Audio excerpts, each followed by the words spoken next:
आपलं second anniversary gift बघतोय.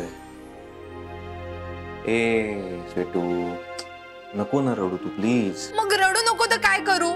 आज आपल्या अफेअरची 3rd अॅनिव्हर्सरी होती आणि आता आपण सेलिब्रेट करत असलो असतो.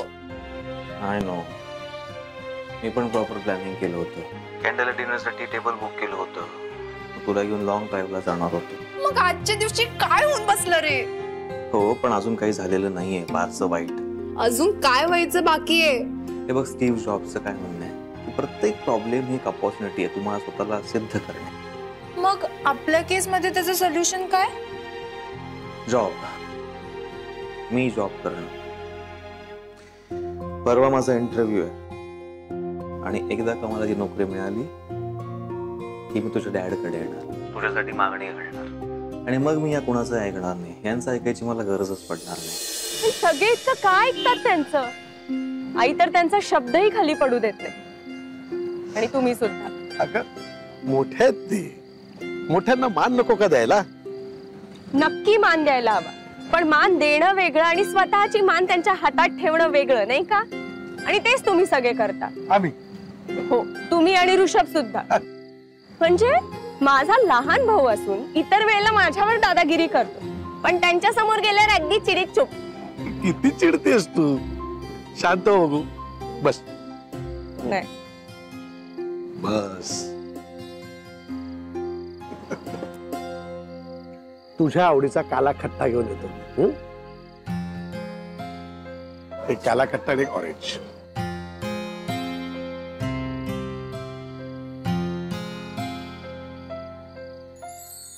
येस, तुझ्या आवडीचा काला खट्टा.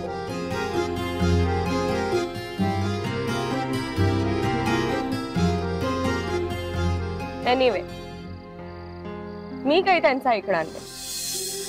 मी तेच करणार जे मी ठरवलंय. मला माझी स्वप्न पूर्ण करायची आहेत. बाबा, आणि हे मला फक्त माझ्यासाठी नाही, हे मला तुमच्यासाठी सुद्धा करायचंय.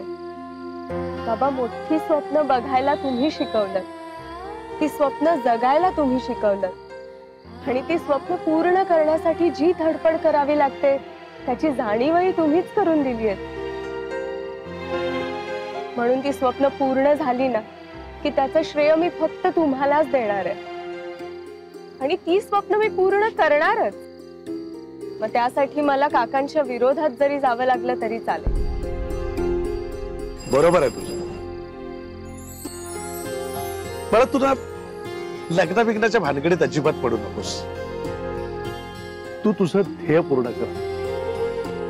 तू त्या म्हातारपणीना तुला असं अजिबात वाटतं का मध्ये की मी काहीच करू शकले नाही? मी लग्न केलं आणि सगळंच राहून गेलं. आयुष्याच्या उतारवयात कधीही हा प्रश्न पडू नये की मी जिवंत आहे पण मी जगले का?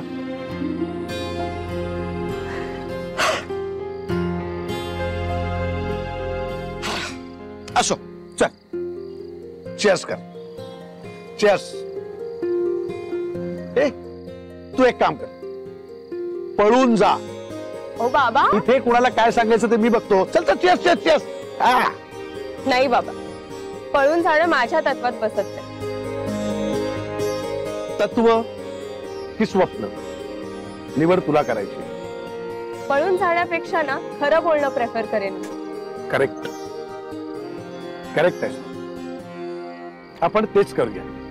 आपण म्हणजे तू. काय करूया?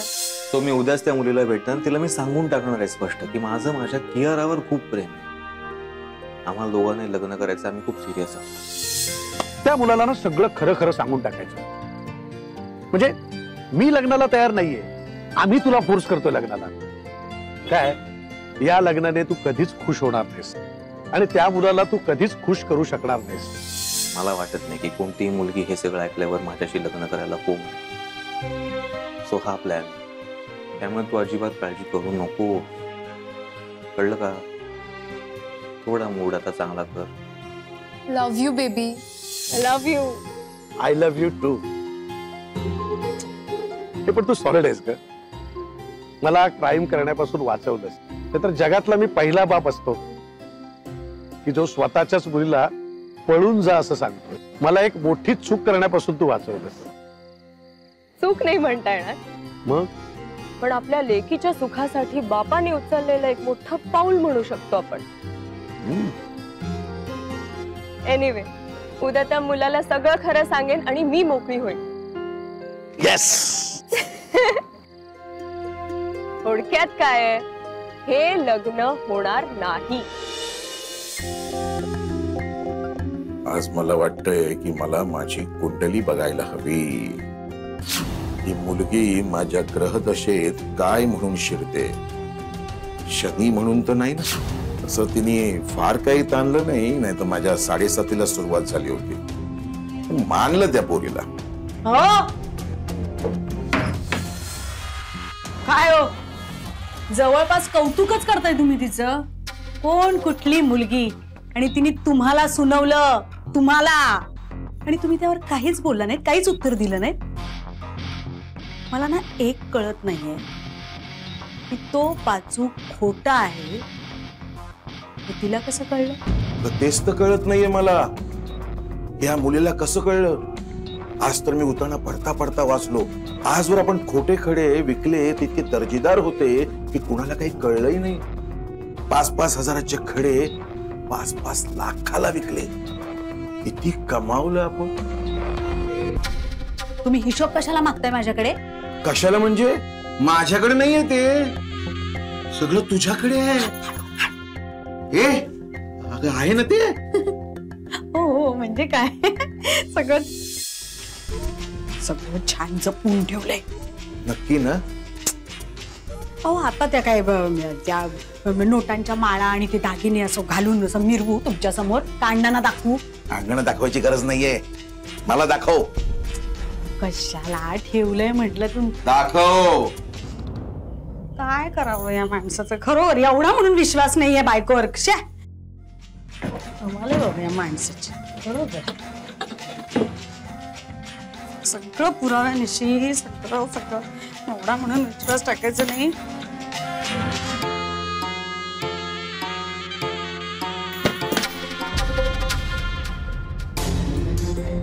कारण फिटलं ना डोळ्याचं. काय उपयोग काय सांगा मला एवढे पैसे कमवून. धड कशाचा आनंद म्हणून लुटता येत नाही. इथे थोडं लपवा, तिथे थोडं लपवा, कोणाच्या नजरेच नको पडायला. अर्ध्या गोष्टी माहेरी नेऊन ठेवा. 4 मिल्या त्या छान चौकीच्या वस्तू आहेत माझ्याकडे, त्याचाही उपभोग घेता येत नाही धड. अगं आपण त्या वापरायला लागलो तर पकडले नाही का जाणार. पण आता मला सावध राहायला हवं. त्या मुलीने तोंड वर नाही काढलं म्हणजे मिळवली. पण आहे कोणती मुलगी. एकदा भेटू तर दे. चांगला इंगा दाखवते या वसुधेचा. ती भेटली ना की बघू आपण. आता विषय संपला. अण्णांनी ना आधीच माझा डोक्याचा फुगा केलाय आणि तुझा तो लाडका आनंद सगळ्यांसमोर सांगतो ह्या प्रकरणाची चौकशी मी करेन. अरे तू तपास करशील रे, पण माझ्या अंगाशी त्याचं काय. कसल्या अवलादीत जन्माला घातल्यास तू. झोपा. झोप आली की काही बडबडतो हा माणूस. माझं काय चुकायचं. काय करावं या माणसाला. वर घ्या पाय. हा नीट झोपा. लहान मुलासारखं नका झोपू. पाय आखडतात मग.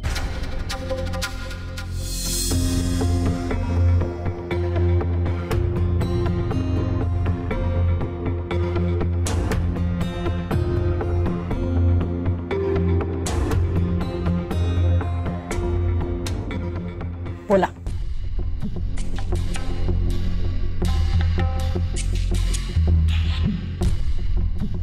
कमी दिसतंय. आता एवढे तरी दिसतायत. उद्या याची पण गॅरंटी नाही. वेळ जाण्याआधीच सावध करतोय तुला मी आई. बाबांनी तुला दुकानातला किस्सा सांगितला असेलच. आई मलाही कळत नाहीये.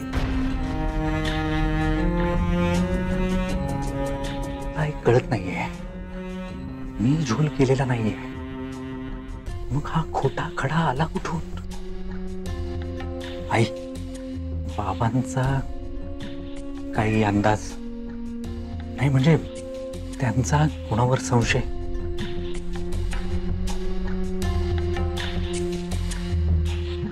तुझ्यावर नक्कीच नाहीये. जा आता. Good night. Good night.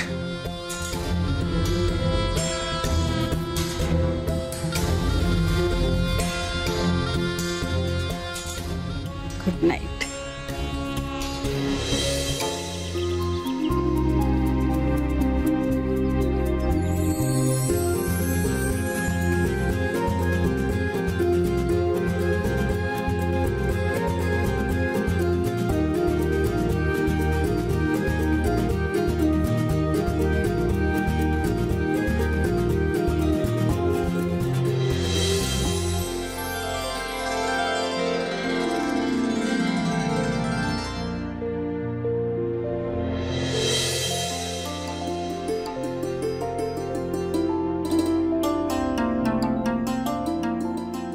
Mridula, अगं किती उशीर, चल लवकर.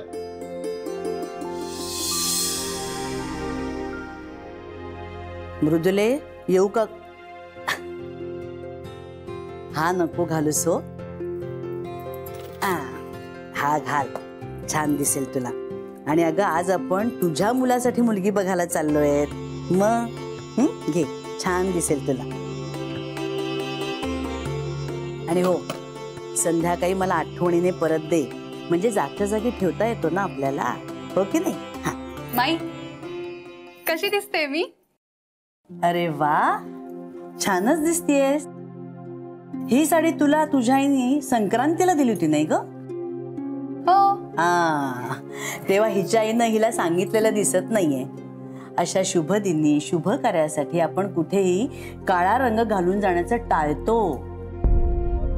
अगदी मुद्दामून काळ्या रंगाची साडी नेसलीस नाही ग तू. पण हे जे काय केसांचं तू केलंयस ना, ते बरं केलंयस हो. नाही म्हणजे येणारी सुंदर कशीही वागली तरी आपण तिला बोलू शकत नाही काय.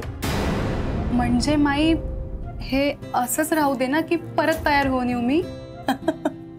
वेळेत तयार झालीस ना तर ये हो आमच्या बरोबर, नाहीतर तुला एकटीलाच प्रभूंचा पत्ता शोधत यावं लागेल.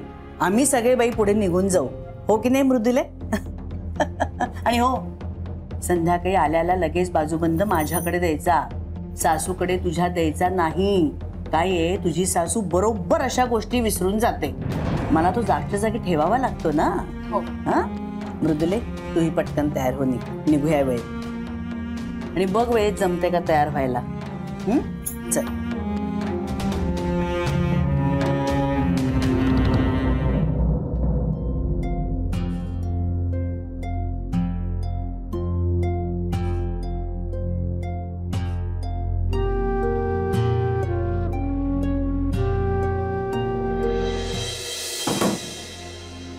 झाली का सगळी तयारी? हो हो, आम्ही तयारच होतो. मी ह्या तयारीबद्दल नाही बोलत आहे, लग्नाच्या तयारीबद्दल बोलते. आपला अक्षय तर हॉटेलवाल्याच्या मुलीच्या नादी लागलाय. तो तिच्यात पूर्ण वेडा व्हायच्या आतच आपल्याला त्याचं लग्न उरकून टाकायला हवंय, कुठलाही अडथळा येऊ न देता. समजतं ना तुला मी काय सांगते ते? बाकी काहीही विसरलास तरी चालेल, पण पंचांग आणायचं विसरू नकोस. आज बैठकीतच आपण मुहूर्त काढून टाकू. बर, कधीचा काढू? अगदी गणपतीतला सुद्धा चालेल. अगं पण एवढ्या घाई गडबडीत सगळं करायचं म्हणजे? कुठे घाई करायची आणि कुठे नाही, आपण सगळा नीट विचार केला ना तर सगळं काही व्यवस्थित होतं. समजून घेतलं पाहिजे फक्त. पंचांग घ्या आठवणीने, या लवकर.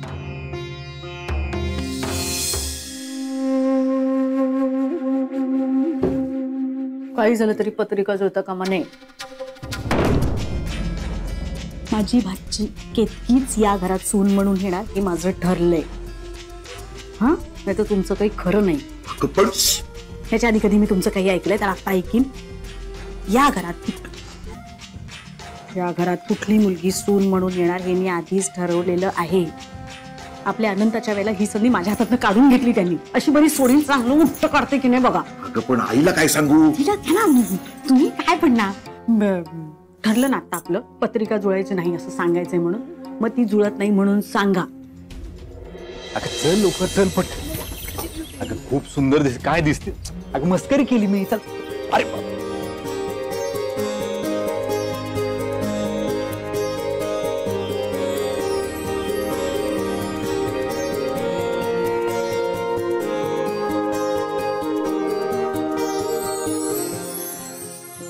आई कुलूप उघडा. अहो मुलीसाठी एखादा दागिना घेतला पाहिजे. समजा ही सोयरीक जुळली तर आपण घाडगे आहोत हे कळलं पाहिजे.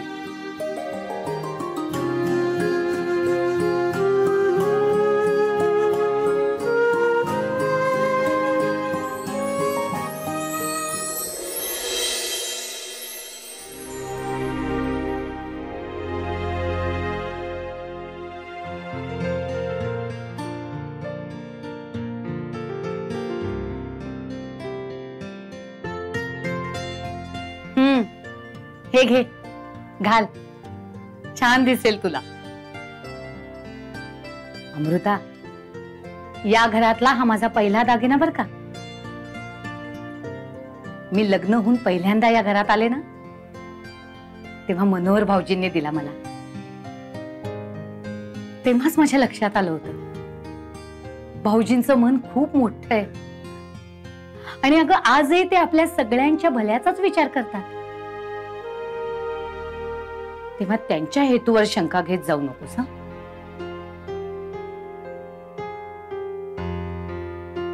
अमृता, अगं काय झालं, कसला विचार करतेयस? या नेकलेसचा.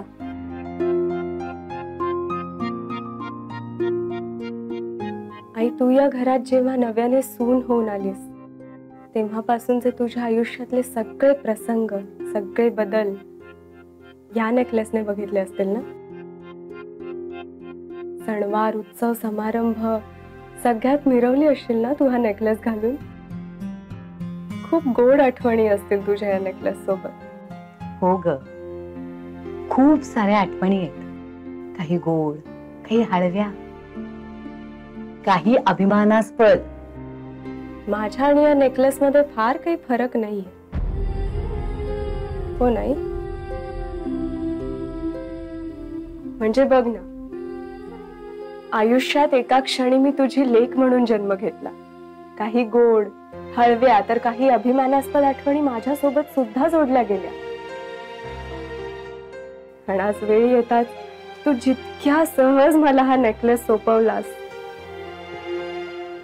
तितक्याच सहज तू एका परक्या मुलाच्या, एका कुटुंबाच्या हातात मला सोपवायला निघालीस.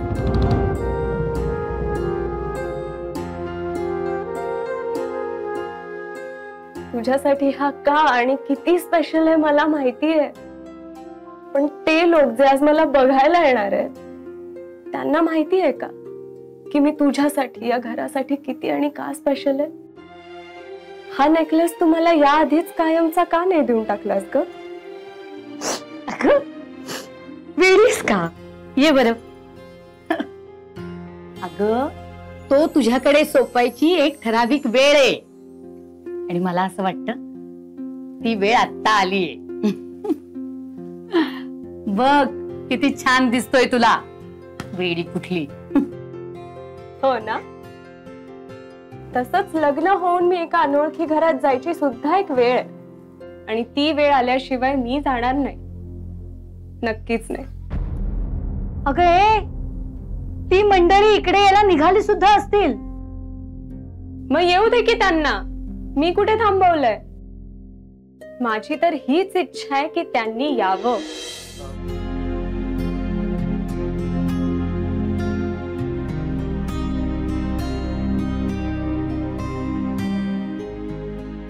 काय एवढं सगळं? माझी भाची आहे ना केतकी, तिची स्वतःची जी खोली आहे ना ती सुद्धा याच्यापेक्षा खूप मोठी आहे. काय मनाची श्रीमंती जास्त महत्वाची असते. जेव्हा आम्ही श्रीमंताची मुलगी आमच्या घरी सून करून आणली ना, तेव्हापासून जास्तच जाणवत आहे. आणि तुझं जे काही म्हणणं आहे ना ते तुझ्या स्वतःच्या खोलीत दिनकर पाशी मांड.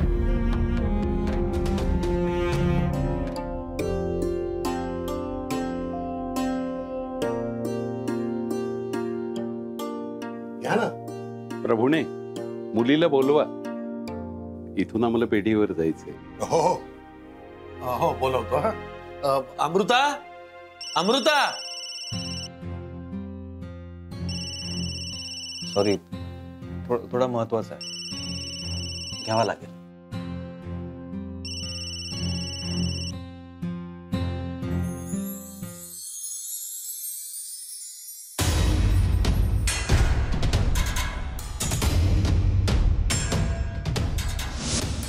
ही अंगठी तुमच्याच दुकानातून घेतली आहे. ती आहे रिसीट आणि त्यांनी कबूलही केलेलं आहे. तुमच्या सारख्यांमुळेच इतर ज्वेलर्सचं नाव बदनाम होतं. हो, ग्राहक किती विश्वासाने डोळे झाकून वस्तू घेतात आणि तुम्ही असे खोटे खडे गळ्यात मारता.